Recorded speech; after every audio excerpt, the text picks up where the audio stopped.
La petite fille était adorée par sa mère et sa fratrie. Elle était leur petite guerrière, étant née 8 semaines plus tôt que prévu. Mais une nuit, alors que tout le monde était déjà couché, l'impensable allait arriver à cette petite fille.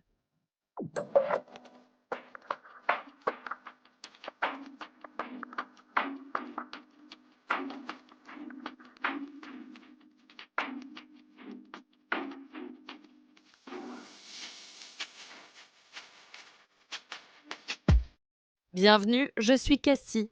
Voici un monde cruel. L'affaire que j'ai à vous présenter aujourd'hui est absolument épouvantable. Franchement, c'est l'une des pires affaires que j'ai eu à gérer. Donc je préfère vous prévenir à l'avance, celle-ci pourrait être un peu difficile pour certaines personnes. L'homme qui a fait du mal à cette petite fille était un maître du déguisement, et il a caché sa véritable identité au monde pendant des années. C'est vraiment incroyable. Ceci, c'est l'histoire d'Émilie Béranger.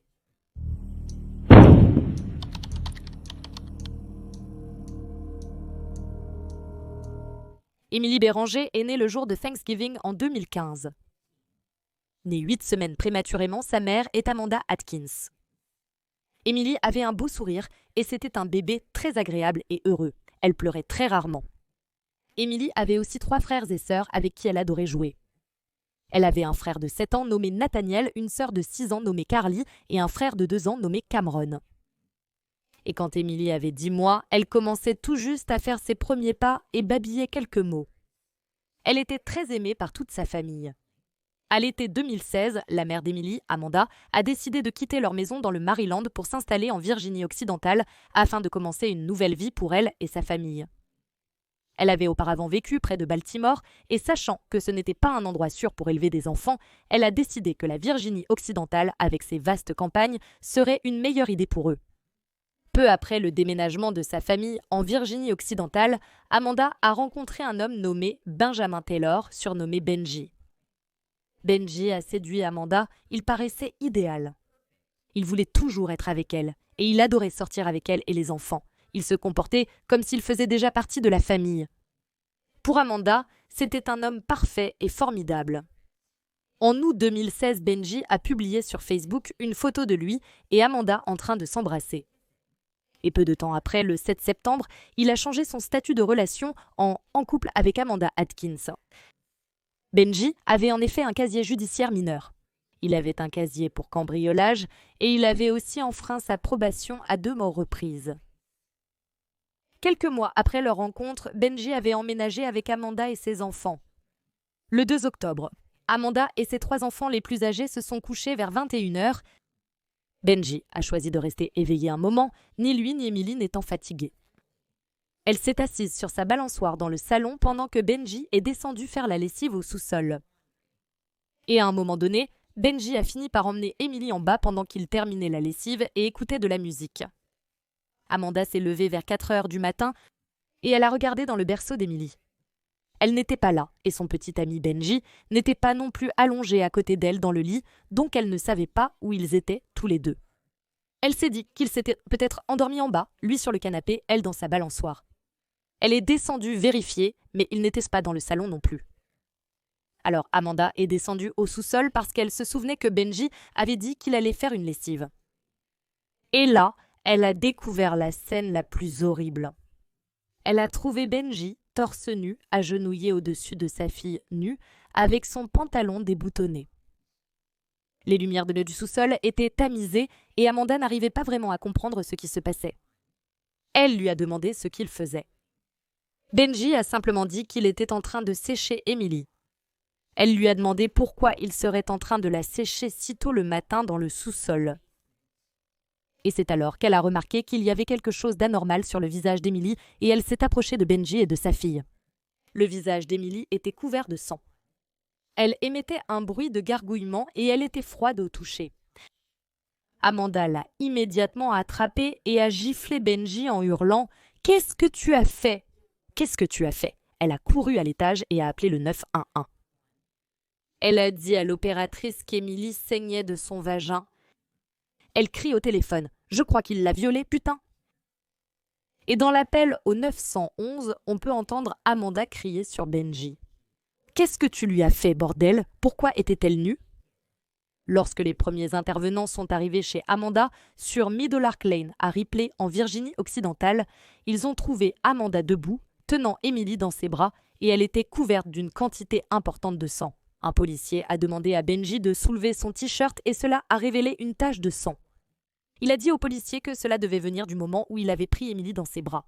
Une policière a également remarqué du sang sur la cuisse de Benji qui semblait provenir d'Emily.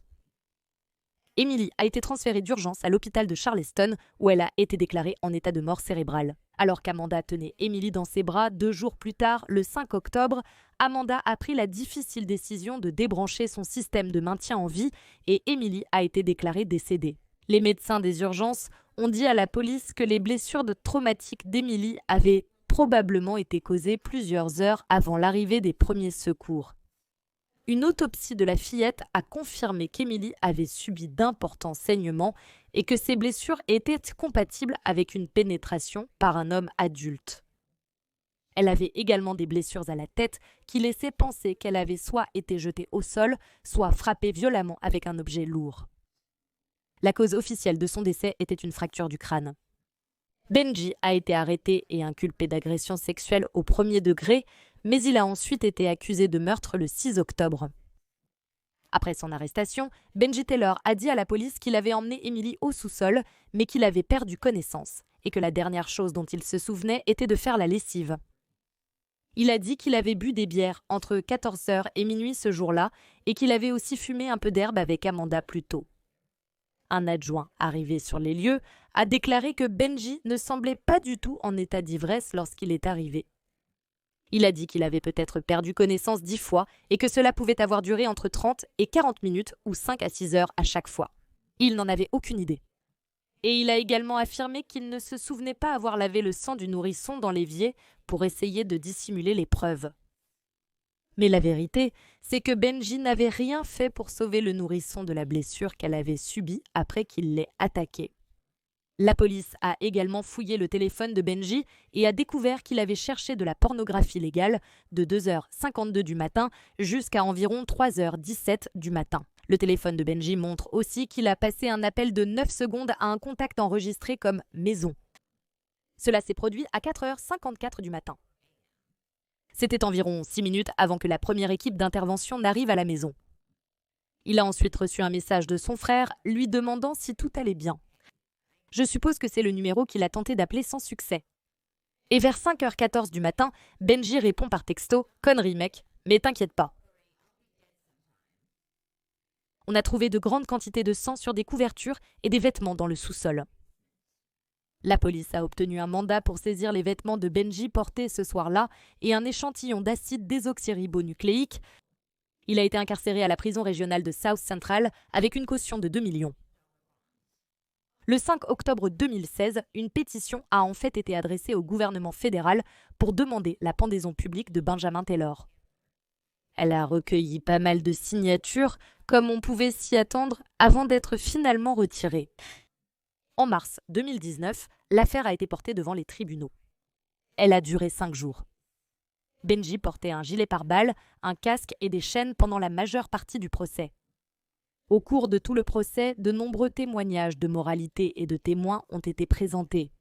Les témoins de moralité comprenaient un ami de longue date de Benji, la petite amie du frère de Benji, la mère du fils de Benji, oui, il avait un jeune fils à l'époque où il a fait cela, le père de Benji, la mère de Benji et le frère de Benji. La petite amie du frère de Benji a déclaré qu'il avait été présent pour elle pendant toute sa grossesse et aussi lorsque son petit ami avait des problèmes de santé. Elle a également dit qu'il avait été une influence positive dans la vie de son fils et qu'il n'avait jamais été ouvertement sexuel ou agressif en sa présence.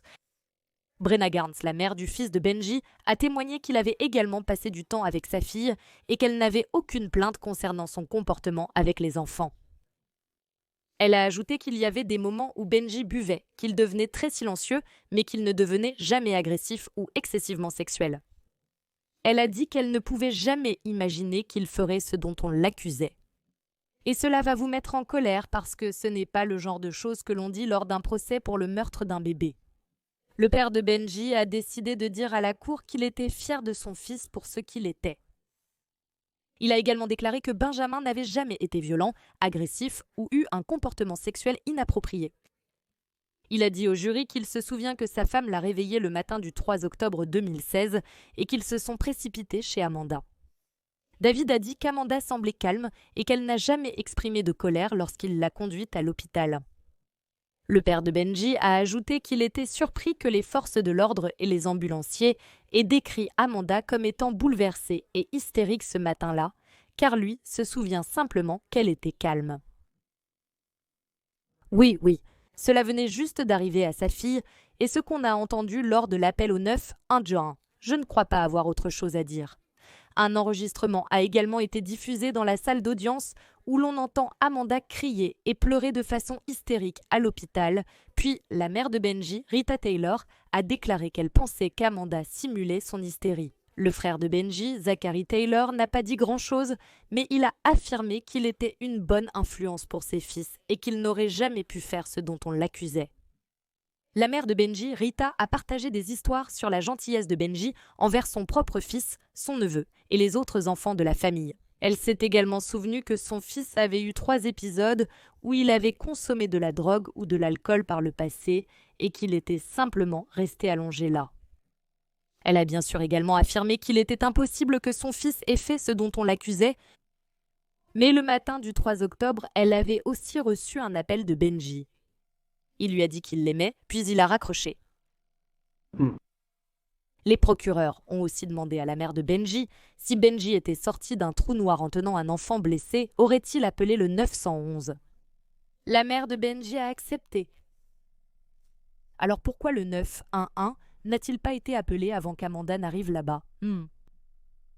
Ça ne colle pas. Lors du procès de Benji, un enregistrement audio de lui parlant à quelqu'un d'autre au téléphone depuis la prison a été diffusé. On l'a entendu dire qu'il ne savait même pas que le bébé saignait avant que quelqu'un d'autre ne le lui dise. Dans un autre enregistrement, il dit à quelqu'un « Je n'ai pas peur d'être puni pour ce que j'ai fait ». Ou tête. Mais selon Benji, au tribunal, il essayait de construire une relation avec Emily. Il a dit que son intention était d'épouser Amanda et de fonder une famille avec elle. Il a aussi dit qu'il entrait dans la chambre d'Emily et qu'elle lui souriait toujours. L'accusation a également demandé à Benji s'il serait hors de son caractère de plaisanter sur le fait de blesser quelqu'un pendant un rapport sexuel. Il a répondu oui. Ce n'était pas son genre. La procureure lui a alors présenté des captures d'écran de ses publications Facebook. Il y avait beaucoup de mèmes qui plaisantaient sur la douleur et le sexe. En juin, Benji s'était aussi vanté sur son Facebook en disant « Je ne m'excuserai jamais d'être une obsédée du sexe ». Il aimait tellement ce message qu'il en a même fait sa photo de couverture. Des prélèvements sur le sol du sous-sol se sont révélés positifs au sang et dans la couche de la petite Emily, il y avait du sang ainsi que ce qui semblait être un liquide masculin. Des résultats similaires ont aussi été observés avec un kit d'agression sexuelle. Le pantalon que portait Benji cette nuit-là s'est aussi avéré contenir des fluides masculins. La défense a appelé une ancienne voisine à la barre. Barbara Kay vivait près d'Amanda à l'époque des faits. De l'autre côté du mur de la chambre de Kay se trouvait l'appartement d'Amanda. Kay a affirmé qu'elle dormait la nuit de l'agression d'Emily. Et puis, vers minuit 30, 1h du matin, elle a entendu un bébé pleurer et crier. Elle s'est levée et était sur le point d'appeler le 911, mais ensuite, les pleurs et les cris se sont arrêtés, alors elle a pensé que tout allait bien et elle est retournée se coucher. Et l'avocate de Benji disait constamment que son client était faussement accusé. Il disait que la police devrait aussi se concentrer sur d'autres personnes et pas seulement sur Benji. Après seulement environ 2 heures de délibération, les jurés ont déclaré Benjamin Taylor coupable de meurtre au premier degré, coupable de décès par maltraitance d'enfants et coupable d'abus sexuels par un tuteur. Le jury a suivi ce verdict de culpabilité avec une recommandation de peine sans clémence pour Benjamin Taylor, ce qui signifiait qu'il risquait la prison à vie sans possibilité de libération conditionnelle. Et Benjamin Taylor a été condamné à la prison à vie pour l'accusation de meurtre au premier degré. Condamné à 40 ans de prison pour la mort d'un enfant maltraité. Il a également été condamné à une peine de 10 à 20 ans pour abus sexuels par un tuteur, ainsi qu'à une amende de $5 000. Ces peines doivent être purgées consécutivement.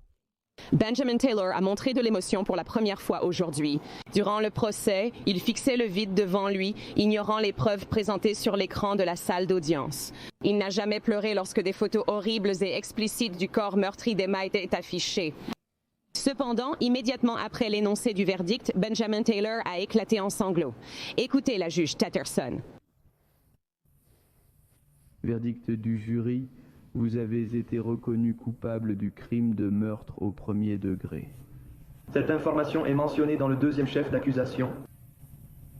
Coupable de la mort d'un enfant, de maltraitance d'enfant comme indiqué dans le troisième chef d'accusation de l'acte d'accusation et d'abus sexuels par un tuteur, que ce verdict ait alors été... La famille d'Emily a enfin le sentiment que justice a été rendue pour la petite fille. Son avocate a déclaré qu'il prévoyait de faire appel parce qu'il y avait des preuves que le jury n'avait pas entendues. En avril 2017, le gouverneur Jim Justice a promulgué une loi qui augmente la peine pour une personne reconnue coupable de maltraitance d'enfants ayant entraîné la mort. Elle s'appelle la loi Emily. Une grande foule s'est rassemblée dans la soirée du vendredi 7 octobre 2016 à Pasadena, dans le Maryland, pour une veillée aux chandelles en mémoire d'Emily. Des personnes de plusieurs communautés se sont réunies pour montrer leur amour et leur soutien. Les proches d'Emily portaient des photos d'elle sur leurs t-shirts. Ils ont également tous demandé le respect de leur vie privée, mais ont dit à la foule qu'ils appréciaient l'élan d'amour qu'ils recevaient. Les funérailles d'Emily Barringer ont eu lieu à la maison funéraire Macaulay-Polignac à Pasadena, dans le Maryland. Le dimanche 16 octobre 2016, Emily Barringer a été enterrée et commémorée au Glen Haven Memorial Park à Glen Burnie. Merci d'avoir écouté toute l'histoire d'Emily aujourd'hui. Cette affaire est horrible. Je ne comprends pas. Même pas un peu. Et c'est le pire genre de monstre. Quelqu'un qui ferait quelque chose d'aussi ignoble et atroce à un bébé doux et innocent. Benji était très doué pour cacher l'horrible être humain qu'il est. Les témoins de moralité au procès le voyaient tous comme une bonne personne, ce qui est très difficile à comprendre pour moi. La pauvre petite Emily est morte d'une des façons les plus horribles que je puisse imaginer et cet homme mérite tout le mal qui lui arrivera en prison. Si vous appréciez les histoires criminelles racontées par moi, abonnez-vous et activez les notifications pour être informé de mes nouvelles vidéos publiées 2 à 3 fois par semaine. Merci d'avoir regardé Un Monde Cruel. Prenez soin de vous. Au revoir.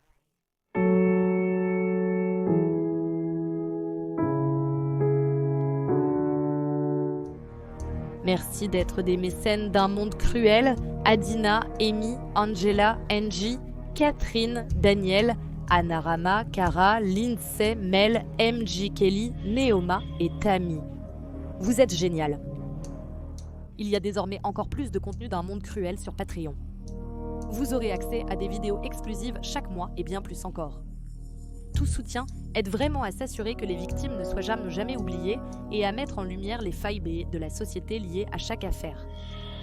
Alors allez jeter un œil sur patreon.com/awickedworld ou utilisez l'application Patreon.